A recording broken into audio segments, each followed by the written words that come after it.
What's going on, everybody? I'm Chris Dailey, founder of the Sports Court, joined here by the head coach of Indiana football, none other than Tom Allen. Tom, how you doing today? And thank you so much for joining the show. I'm doing awesome, buddy.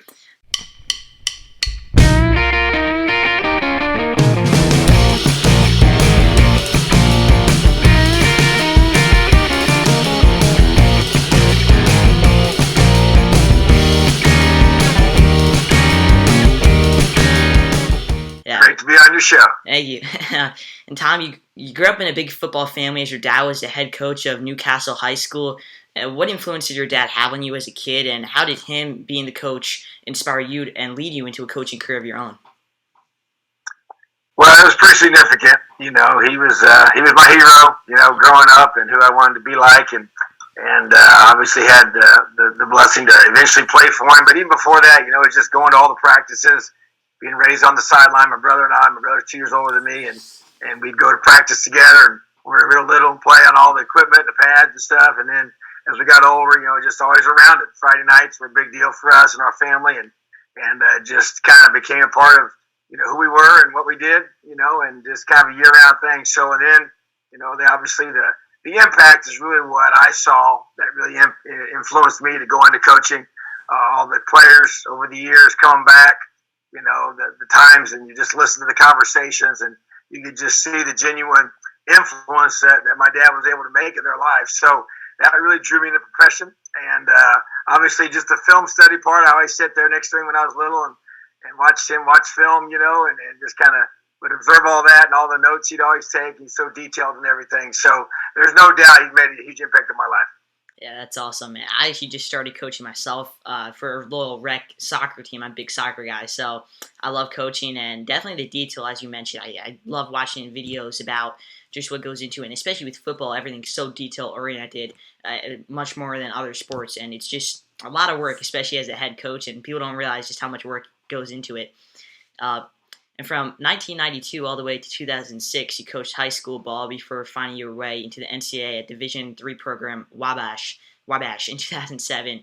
So what made you decide to make that jump from high school ball to collegiate football? And then from there, can you describe the journey of going from being a D3 defensive backs coach to a Big Ten head coach in the span of only 11 years?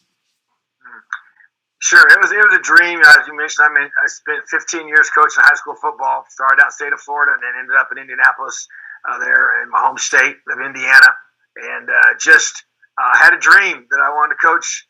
Really, I wanted to coach in the Big Ten. That was my dream. When I left Ben Davis, I was pretty clear.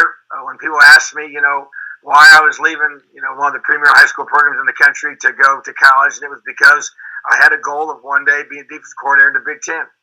And I had a lot of guys that I knew that coached college, but guys knowing you and hiring you is two different things. And so I had a connection there at Wabash with their head coach. And once he found out that I was interested in coaching college, he reached out to me and said that he had an opening as for defensive back position and special teams coordinator there at Wabash. And so that's where it all started. So to me, it was about getting my foot in the door collegiately, and spent one season there with Coach Creighton and his staff, and had a really awesome year. Went to the national quarterfinals in the Division III playoffs, and then they just kind of took off from there. Went from there to Lambuth University as defensive coordinator.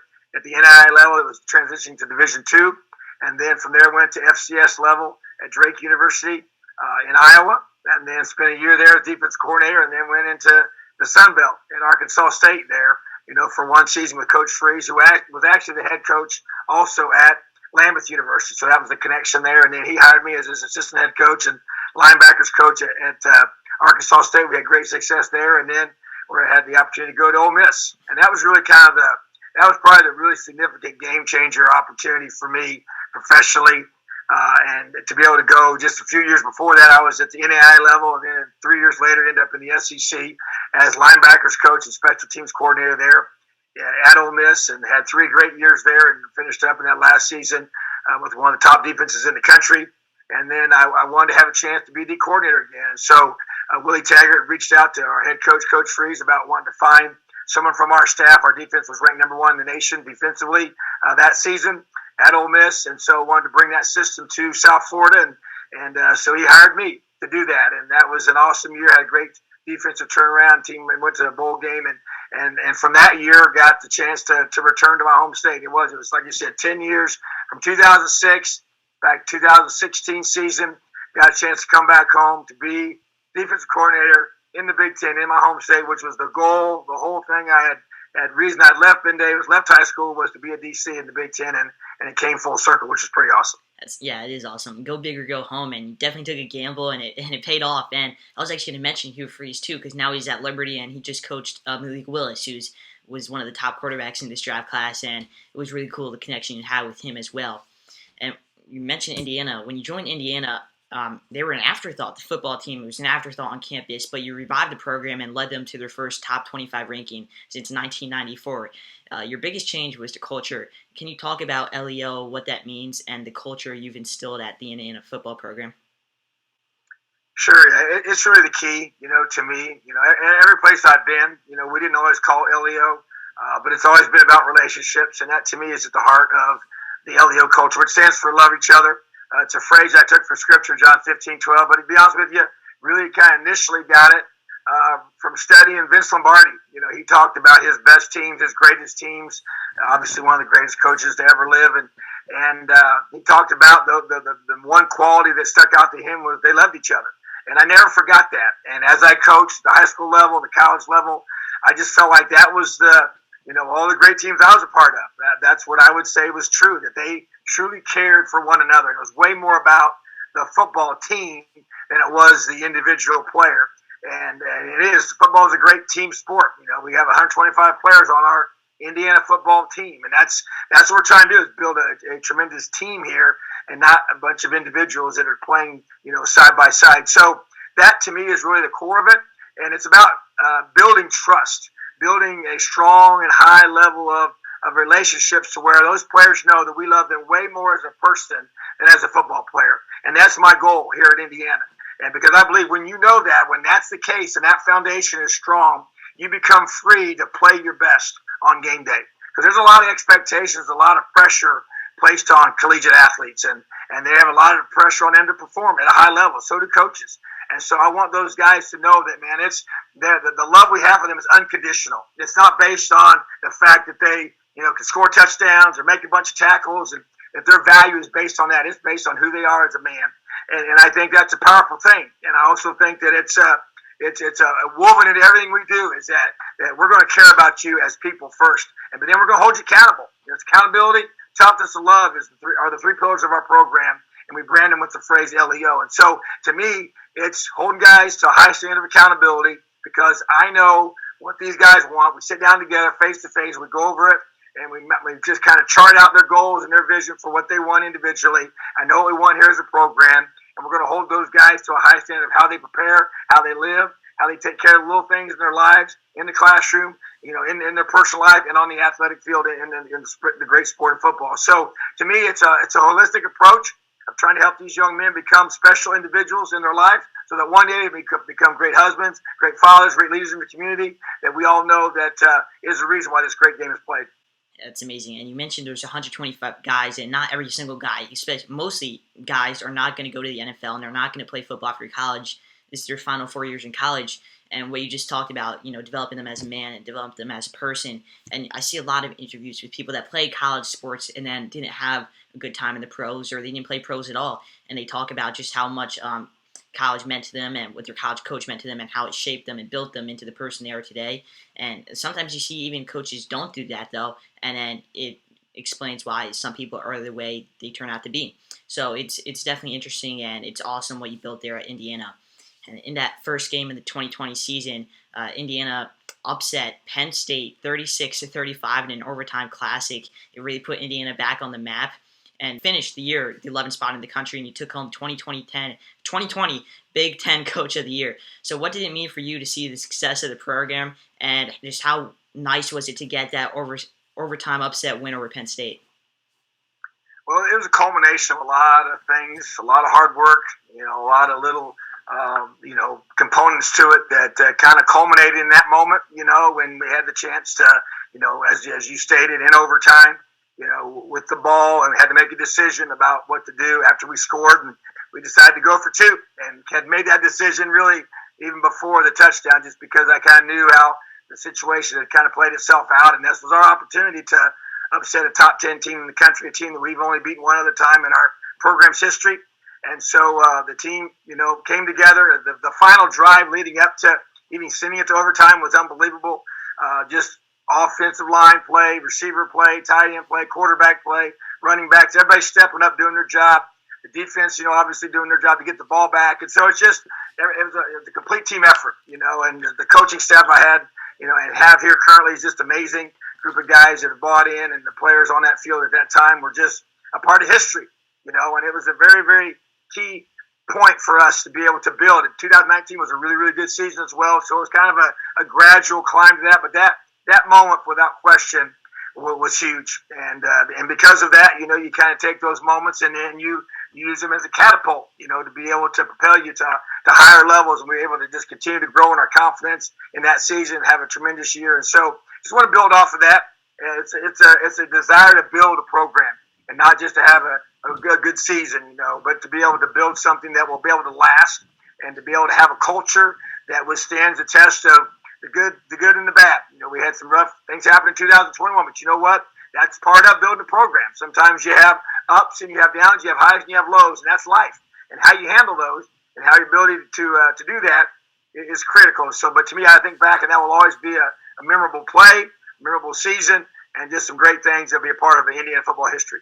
Yeah, it's awesome. And you mentioned adversity and battling back as you happened in this 2021 season. Obviously, didn't go the way you would hope it could. And battling back and going through adversity speaks a lot about your son, Thomas, also named Thomas. And he's dealt with injuries and even, from being labeled as a coach's son and then working all of his way up to his senior season, even earning the team's mental attitude award. So what does it mean to have your son on the team and to be able to coach him and just see him come back from injuries and all these labels that have really been placed on him like the way he did?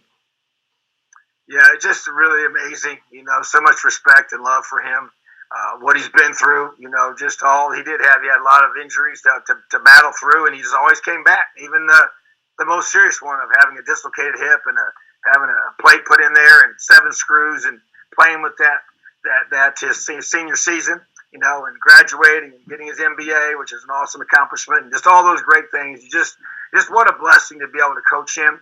Not many college head coaches get a chance to coach their son, and just be able to have him here with us on a daily basis and see him grow and develop was an awesome thing. But like you said, those injuries, those struggles, those trials, that shapes us into who we are. And we don't like them. We would rather not have them, without question. But it's amazing how it just kind of can sear into us the very fibers of who we are, the toughness, the grit, the fight that you have to be able to persevere through difficulties. I mean, that's life. And he's going to face more of them as he grows older and has a family now and wants to be able to be a coach himself, so which is a pretty awesome thing. So just really blessed to be able to have that time together and so proud of him and what he's accomplished, what he was a part of here and made a lot of plays for us. And once again, he was part of that historic turnaround here in 2020. So we'll always have that as a great memory. Yeah, that's amazing. And for you now in the future of this Indiana football program, what are your goals for the team and where do you hope to see this program in about 3 years from now? Well, our one word for 2022 is build. We want to continue to build off of what we've had done in the past. Obviously, you have the highs and the lows that go into that. And to me, it's just about building a football program that can consistently be competing in the Big Ten for championships. That's what I want. And that's what we said when we came here. And we're going to back away from that. The goal is to win the Big Ten and do it in a way that honors those that put us here. And I want to do a tremendous job of putting a team on that field that plays with just toughness and grit and fight every time we take the field and have the talent and the togetherness and the connectivity of a program that allows you to be able to play at a high level on a consistent basis. And we're playing, one of the toughest divisions in all of college football and one of the best conferences in all of college football. And so you got to be at your best every single time you take the field. So to me, it's just that consistency you're trying to shoot for and to be able to build a program that has that about it. Every time a team lines up against the Indiana Hoosiers, they better know they're going to have to bring their very best in order to beat us. Yeah, it's awesome, man. If you want to be the best, you got to beat the best. And the Big Ten, obviously, not even one of the toughest conferences to me in college football, but I think in the whole world, I don't think there's so many good teams in a single conference or division. And you just look at the SEC too, and I just look at leagues all across the world, all different sports. It's so jam tight in college football, and there's so many good teams, and anyone can beat anybody on their given day. And just to wrap up here, Coach Allen, what's your biggest advice? And you're a guy who chased your dreams, as you mentioned. You wanted to become a Big Ten college football coach, so that's exactly what you did.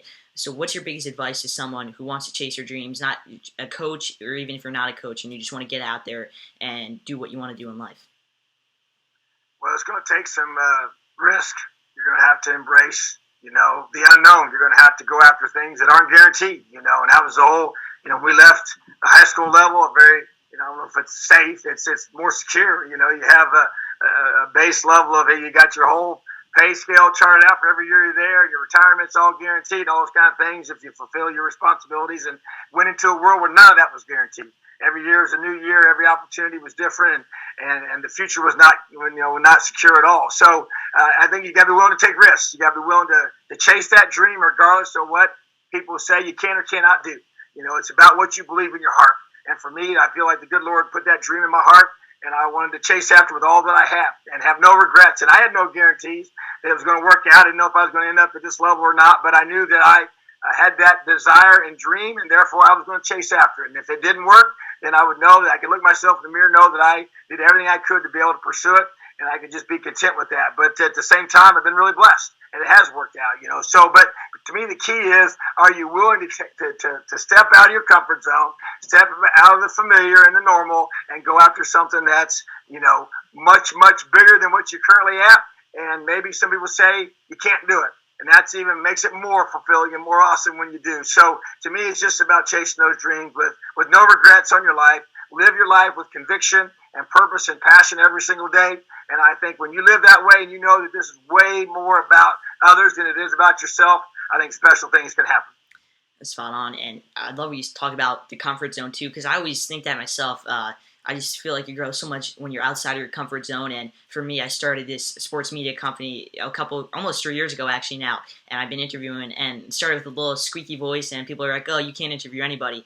But, now I'm coaching a Big Ten college football coach. So it's really been an amazing journey so far. And just when I was researching about you too, I was blown away by it. I just want to say that, sometimes I research about people and I just know it's going to be a great interview and I'm going to get a lot of stuff out of it. And it's exactly what happened with you today. So thank you so much for your time, all the advice, and now you have a new Indiana football fan. So best of luck in the next season, and I'll be rooting for you guys.